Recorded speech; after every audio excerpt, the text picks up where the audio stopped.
YS Vivekananda Reddy గారి హత్య కేసును సిబిఐ ముగించేశాము విచారణ అని చెప్పిన తర్వాత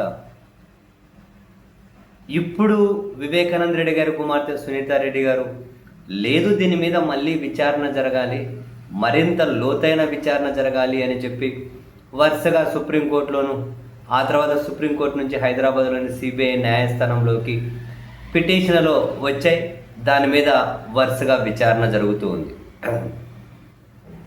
ఈ క్రమంలో తాజాగా సునీత గారి తరపున చంద్రబాబు గారికి వ్యక్తిగత లాయర్గా పిలువబడే సిద్ధార్థ్ లూత్రా వాదనలు వినిపించుకుంటూ సిబిఐ న్యాయస్థానంలో తన వాదనలు చూసిన తర్వాత క్లియర్ కట్గా అనిపిస్తుంది, సిబిఐ మళ్ళీ విచారణ చెయ్యాలి, లోతుగా విచారణ చెయ్యాలి అన్న వీళ్ళ మాటల ఉద్దేశం ఈ కేసులో వైఎస్ జగన్మోహన్ రెడ్డి గారిని, వాళ్ళ శ్రీమతి గారు వైఎస్ భారతిరెడ్డి గారిని విచారించాలి అన్నది వీళ్ళ క్లియర్ కట్ ఇంటెన్షన్.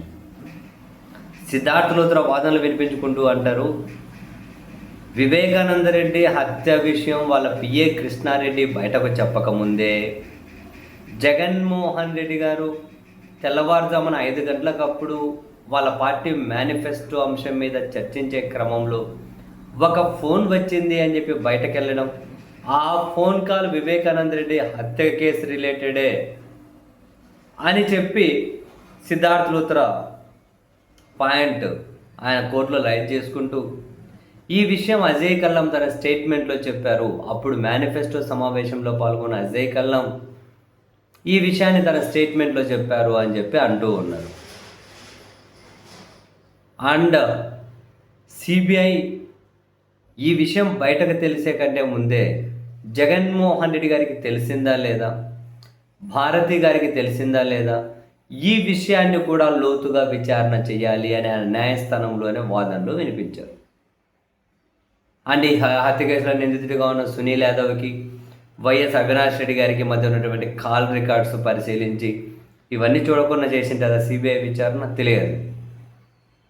దాని మీద లోతుగా విచారణ చేయాలి అని సో క్లియర్ కట్గా కనిపిస్తుంది. ఇప్పటి వరకు వాస్తవానికి జగన్మోహన్ రెడ్డి గారి ద్వేషిస్తులు, వ్యతిరేకులందరూ కూడా వివేకానంద రెడ్డి గారి హత్య కేసు విషయంలో జగన్మోహన్ రెడ్డి గారిని ఏదో బద్నాం చేసే ప్రయత్నం, అంటే ఏదో రాజకీయంగా పనికొస్తుంది అని.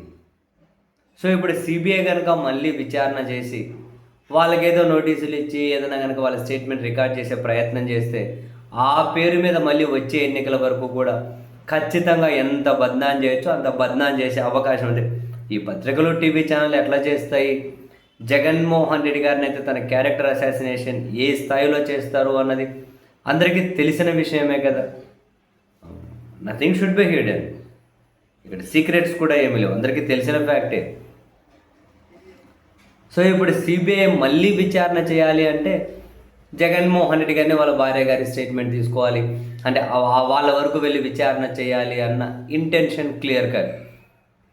బహుశా ఇది వివేకానంద రెడ్డి గారి హత్య వెనక అంటే మరింత లోతుగా విషయాలు బయటకు తీసుకునే ప్రయత్నమా, లేకపోతే ఇది ఏమైనా పొలిటికల్ ఇంటెన్షనా నాకైతే తెలియదు. బట్ వీళ్ళ పాయింట్ అయితే అదే అని చెప్పి అర్థమవుతూ ఉంది.